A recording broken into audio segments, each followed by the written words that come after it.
నమస్కారం.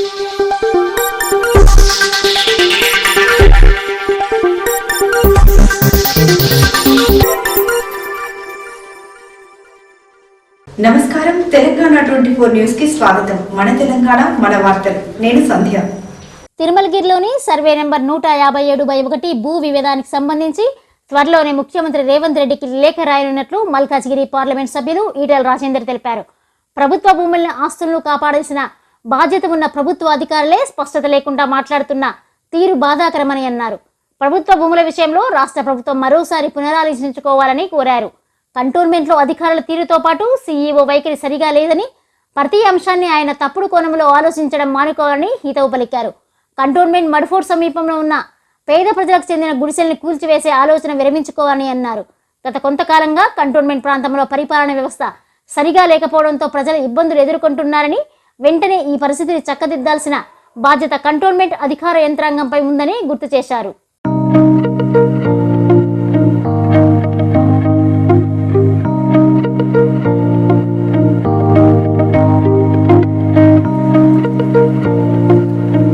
ఏమైపోయిందంటే కంటోన్మెంట్ అయితే మాకు సపరేట్ రాజా అనే పద్ధతిలో లేదు, సపరేట్ రాజా అనే పద్ధతిలో అట్లాంటి పని చేయాలని చెప్తున్నాం. అందుకే ఇక్కడ సర్వే నెంబర్ 57/1 అండ్ 157/1 ఈ రెండు గ్రామాల మధ్య డిస్ప్యూటెడ్ అయిపోతాయి. రెండు గ్రామాల మధ్య డిస్ప్యూట్ అనేక దిక్కులు హైదరాబాద్ మేము చూస్తూ ఉన్నాము. ఎన్నో సంవత్సరాల క్రితం ప్రభుత్వ భూములుగా ఉన్న భూములు అధికారులు పట్టుకొని పైరవికారులు ఇవాళ ఇద్దరు ముస్లిం నవాబుల పేరుతోటి ఆ ఉర్దూల పేపర్ పుట్టించి అది దాన్ని తర్జుమా పేరు చేసి అది ఎవరికి అర్థం కాకుండా అవి ప్రైవేట్ ల్యాండ్ చేస్తే గవర్నమెంట్ ల్యాండ్ ప్రొటెక్ట్ చేసుకోవాల్సి అక్కడ గవర్నమెంట్ రాజీ పడితే కంచే చేను వేస్తే ప్రభుత్వం కాపాడాల్సింది. ప్రభుత్వం తానే సరెండర్ అయిపోతే ఇంకేమిటో చెప్పండి. ఇవాళ ఒక ఎంఆర్ఓ వచ్చేది గవర్నమెంట్ ల్యాండ్ అంటాడు, ఒక ఎంఆర్ఓ వచ్చేమో ఇది ప్రైవేట్ ల్యాండ్ అంటాడు. ఎంత బాధ అనిపిస్తారు. అసలు 4 తరాలు ఇక్కడ మార్కెట్ పక్క పడుతుంది, దాని పేరేమంటారు అంజయనగర్ కానీ మార్కెట్ జొన్నల బండి అని ఉంటుంది. అలవాళ్ళు ఒక జొన్నల బండి 4 తరాలుగా ఉండేవాళ్ళు 4 తరాల క్రితం అంటే 100 ఏళ్ల క్రితం 80 ఏళ్ల క్రితం వచ్చి ఇక్కడ బండలు కొట్టుకుంటున్నప్పుడు మమ్మల్ని అప్పుడప్పుడు వచ్చి ప్రభుత్వ అధికారులు ఇబ్బంది పెట్టేస్తారని చెప్పి. అంటే ప్రభుత్వ భూమి కాకుండా ఉంటే ప్రభుత్వ అధికారులు ఎందుకు వస్తారు, ఎందుకు ఇబ్బంది పెడతారు? అట్లాంటి భూముల్ని ఎక్కడో ఒక దొంగ దొరకగానే వాడిని పట్టుకొని ఇవన్నీ మార్చుకొని ఈ కలెక్టర్ ఇది ఇచ్చిందని అదే ఇచ్చిందని చెప్పి చేస్తున్నారు. దానికి పర్మిషన్ కూడా ఇచ్చిండు. మేమన్నా దాన్ని మరొకసారి వీళ్ళు చేయమని చెప్తాను. నువ్వు ఎట్లిస్తా ఒకసారి నువ్వు ఇచ్చినావంటే ఆటోమేటిక్గా వాళ్ళ భూమి అయిపోయే ఆస్కారం ఉంటుంది. కాబట్టి దాన్ని కూడా జరిగింది. నేను ఏమన్నా కంటోన్మెంట్లో ఇంకా మడఫోటు పక్కకుండా పేదల గుడిసెలు పక్కన కూల్చేసే ప్రయత్నం చేస్తారు వీళ్ళు, ఇంకా పేదల షాపులు కూల్చే ప్రయత్నం చేస్తారు. దొంగలు మాత్రం సరికడతా ఉంటాం. ఎక్కడ కూడా చూస్తూ ఉన్నాం. మేము అధికారులకు ఉండాల్సిన అధికారులైనా ప్రజాప్రతినిధులైనా మన ప్రజల కట్టిన డబ్బుతో జీతాలు తీసుకొని బతుకుతున్నారు. సోయి మర్చిపోతున్నారు. వీళ్ళు ప్రజలకు సేవకులు అనే విషయాన్ని మర్చిపోతున్నారు. ప్రజలకు సేవకులు నేను పొలిటికల్ లీడర్, నేను ఎంపీని ఇక్కడ నేను మాట ఇచ్చిన వాళ్ళకి మీకు కాళ్ళకు ముళ్ళు పన్ను టోపిక సర్వీస్ చేస్తామంటే మేము మాట ఇచ్చాం. మాకు వీఐపీ ప్రజలు అనే భావన ఉంటుంది. మేము సోయితో పనిచేస్తాం. ఎవరైనా కూడా గదే సోయితో నాకెట్లా జీతం వస్తుందో, నాకెట్లా రాజ్యాంగబద్ధంగా ఈ పదవి ప్రజల సంక్రమించింది, వాళ్ళు కూడా అట్లే సంక్రమిస్తారు. కాబట్టి చేసుకోవాలని చెప్తున్నాం. ఏది ఏమైనప్పటికీ కూడా కంటోన్మెంట్లో ఈ మధ్యకాలంలో పనులు చక్కగా జరుగుతుందని చెప్పి ప్రజలకు పర్సెప్షన్ ఉంటుంది. ఇవన్నీ కూడా యాటిట్యూడ్ మార్చుకోవాలి, ప్రొయాక్టివ్ ఉండాలి, పాజిటివ్ ఉండాలి, మంచి కాదని చెప్పి డిస్కస్ చేసి ఏది ఏమైనప్పటికీ కూడా ప్రజలకు కూడా నా విజ్ఞప్తి ఏంటంటే ఏ సమస్యలు ఉన్నా కూడా కొంత ఓపికతోటి పనిచేయించుకునే పద్ధతి చేయాలి. ఇట్లాంటివి జరిగినప్పుడు కొంత కరెక్ట్గా దీన్ని ఎదుర్కొనే ప్రయత్నం చేయాలి.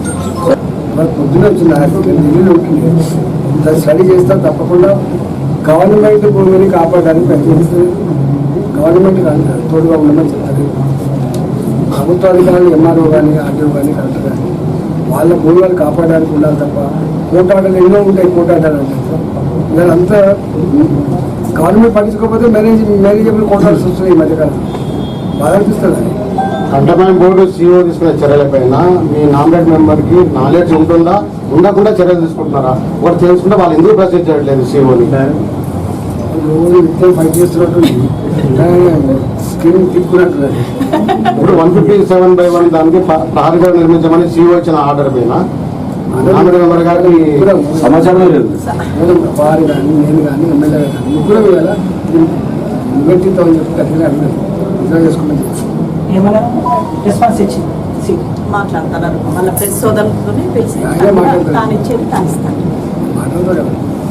అంటే ఈ విషయం మీద మీరు డిఫెన్స్ ఎంక్వైరీ నుంచి ఏమైనా మాట్లాడలేదు. ఇది రాష్ట్ర ప్రభుత్వం ఆయన అనుమతి ఇవ్వడం పట్ల మీరు ఉన్నతాధికారులతో మన సమీక్ష అంటే కోర్టు ఆర్డర్ వచ్చింది కాబట్టి ముఖ్యమంత్రి గారికి నిర్ణయం రాస్తారు. ఫస్ట్ భూమిని కాపాడుకోండి. పేదలకేమో ఇది చేయడానికి చేతులు వస్తలేవు. ఇంకా ప్రెస్సులకి 60 గజాలు జాగేవాడి చేతులు రావు. లేకపోతే డబుల్ బెడ్రూమ్ కట్టడానికి మీకు జాగాలి అంటే ఇదేం పని? ఎకరాలు ఏం పని చెప్పండి. 100% ఏం జరుగుతుంది? ఓవర్ పీరియడ్ ఆఫ్ టైం ఇది ఒక్కరోజుతో జరిగేది కాదు. సంవత్సరాల తరబడి ఎదురు చూస్తూ అంటారు. ఒక లిటిగేషన్ సృష్టించుకొని ఎప్పుడు అనుకూలమైన అధికారం వస్తాడు, ఎప్పుడు మనం చేసుకోవచ్చో చూసుకొని తెచ్చుకొని కోట్లలో పోయినప్పుడు ఏ గవర్నమెంట్ దానికి కాపాడుకునేటువంటి పిటిషన్లు వేయాలో అడ్వకేట్లు పెట్టి కొట్టాలను ఆ గవర్నమెంట్ కూడా వాళ్ళతో రాజీపడి ఇట్లాంటివి అన్నీ వస్తూ ఉన్నాయి. కోర్టు ఏం చేస్తుంది? కోర్టు అల్టిమేట్గా ప్రభుత్వం కనుక నువ్వు ఇది మా భూమి అని చెప్పి నువ్వు ఆర్గ్యుమెంట్ చేస్తే నువ్వు భూమి చూపిస్తే కోర్టు ఎందుకు ఇస్తే చెప్పండి. వీళ్ళు ఎక్కడో అవుతారు.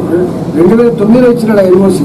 కంటోన్మెంట్ అనగానేది మిలిటరీ మాత్రమే కాదు బాబు, ఇలా ప్రజలు ఉంటారు, ప్రజల జీవితం ఉంటుంది, వాళ్ళ యొక్క బతుకుంటుంది. కాబట్టి తక్షణమే అది ఒకటి ఏర్పాటు చేయమని చెప్పి మీరు కోఆర్డినేట్ చేసుకొని అది చేయాలి. మూడో ఇష్యూ ఏంటంటే కంటోన్మెంట్లో ఈ మధ్యకాలంలో వచ్చిన తర్వాత కొత్త సీఎం వచ్చిన తర్వాత అన్నిటికీ నెగిటివ్. ఎప్పుడు కూడా ఇంతవరకు మాకు ఒక 20 కోట్లు కావాలి, ఒక 30 కోట్లు కావాలి, మీరు శాంక్షన్ చేయమని చెప్పి ఎప్పుడు కోరలేదు. నేనే ఆ మధ్య కాలంలో మిట్టల్ గారు తెలిసి వాళ్ళు వస్తే, రాకేష్ మిట్టల్ గారు వస్తే నేనే కోరిన ఈ కంటోన్మెంట్ డబ్బులు లేనట్టున్నాయి, మనం ఆదుకోవాలని చెప్పి కోరితే బాబు వాళ్ళు ఒక 20 కోట్ల రూపాయలు ఇచ్చింది. 20 కోట్ల రూపాయలు ఇచ్చింది. ఇంకో 10 కోట్ల రూపాయలు కూడా పంపిస్తాను చెప్పి నేనే ఫైనాన్స్ సెక్రటరీతో రాష్ట్రంలో మాట్లాడి 25 కోట్ల రూపాయలు మనకు రావాల్సినటువంటి స్టాంప్ డ్యూటీ పైసలు తీసుకొచ్చి ఏర్పాటు చేశాం. అసలు మేము డబ్బులకు ఎక్కడ కూడా కొరత లేదు. కాకపోతే ఏంటంటే ప్రొయాక్టివ్ లేడు, పాజిటివ్ లేడు, ఇది మార్చుకో ఇంకా నేను సివిలియన్ సమస్యలు లేని చెప్పి చెప్పినాను. తప్పకుండా మీరు ఎన్ని పనులు అర్జెంటుగా అవసరం ఉందని చెప్పి, ఎంత డబ్బు అవసరం కాదని చెప్పి మాకు ఇండికేట్ చేస్తే తప్పకుండా నేను చేస్తాను. ఎక్కడెక్కడైతే ప్రజల అవసరాలు ఇన్స్టిట్యూషన్స్ ఉంటాయి ఇక్కడ, వాటిని ఎక్కడ కూడా నెగ్లెక్ట్ చేయకుండా 20 లక్షల కోసం 30 లక్షల కోసం కక్కుర్తి పడకుండా వాటిని మంచిగా చేసేటువంటి ఏర్పాటు చేయాలి. డబ్బులు మీకు తెలియదు, డబ్బులు తెచ్చి నేను తేవాలి. ఇవాళ రాష్ట్ర ప్రభుత్వంతో మాట్లాడాల్సింది ఎంపీ గారు మాట్లాడతారు, ఎమ్మెల్యే గారు మాట్లాడతారు, లేకపోతే నర్మదమ్మ మాకు రిప్రజెంటేషన్ ఇస్తుంది. రేపు కేంద్రం తేవాలంటే మేము చేస్తాం. ఈ 20 లక్షల కాడ కొట్లాడి 30 లక్షల కాడ కొట్లాడి ఇది చేయలేము. ఇస్తూ అవసరమైతే మేము 50 కోట్లు ఇప్పిద్దాము, 100 కోట్లు ఇప్పించి ఏర్పాటు చేస్తాం. కాబట్టి ఎక్కడ కూడా డబ్బులు లేవు, రోడ్లు గతుకులు రోడ్లు ఉంటాయి, డబ్బులు లేవు, సౌకర్యాలు లేవనే పద్ధతి రాకుండా చెత్త నుంచి మొదలుపెట్టి మిగతా అన్నీ కూడా టిప్ టాప్ చేయాలని చెప్పి వాళ్ళకి చెప్పినాం. అన్ని రూల్స్ ఉండవు, అన్ని సిస్టమ్స్ ఉండవు. వీళ్ళు ఏమైపోయిందంటే కంటోన్మెంట్ అయితే మాకు సపరేట్ రాజా అనే పద్ధతిలో లేదు, సపరేట్ రాజా అనే పద్ధతిలో అట్లాంటి పని చేయాలని చెప్పి చెప్పాం. ఇవి న్యూస్ అప్డేట్స్. మరిన్ని అప్డేట్స్ కోసం చూస్తూనే ఉండండి తెలంగాణ 24 న్యూస్.